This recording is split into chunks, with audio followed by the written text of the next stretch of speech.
Hi, everybody. Vitaly Gaiman with Judd Borakove, and we are on the. Hi, Judd. Say hi. Hello. Hello, guys. We are on the mission, and we're we're on the mission. We're on a thread here about people's first versus technology first and other things first. But there is a kind of a distinction here.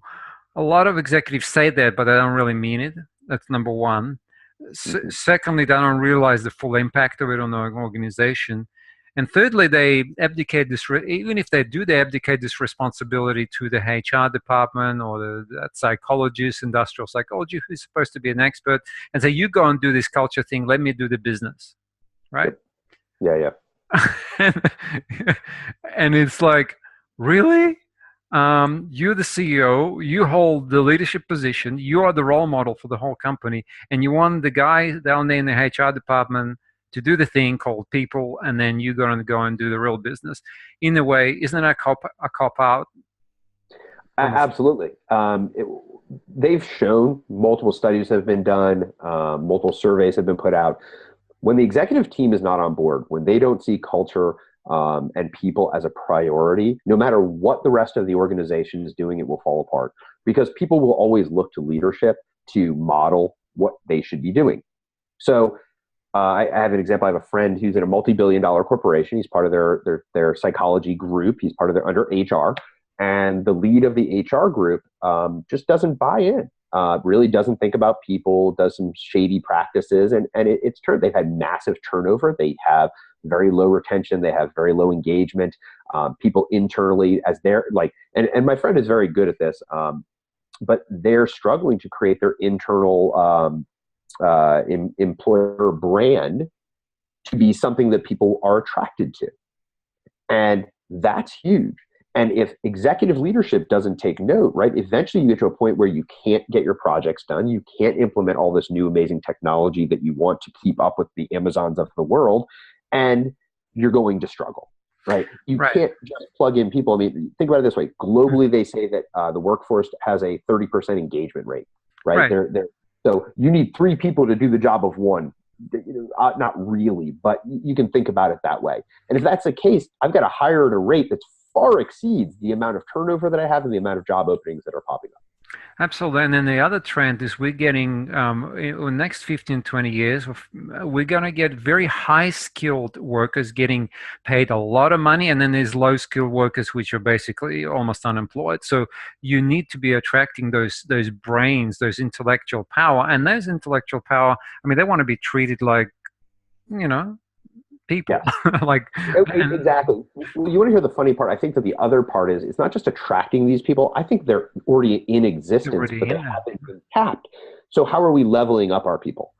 We need to be looking at them and we have to be giving them the ability to get new skills, find what excites them, and then try to move them in that direction. Because if you're doing this first, they're going to feel fulfilled. They're going to feel that you care and they're going to want to be a part of this because you helped on their journey.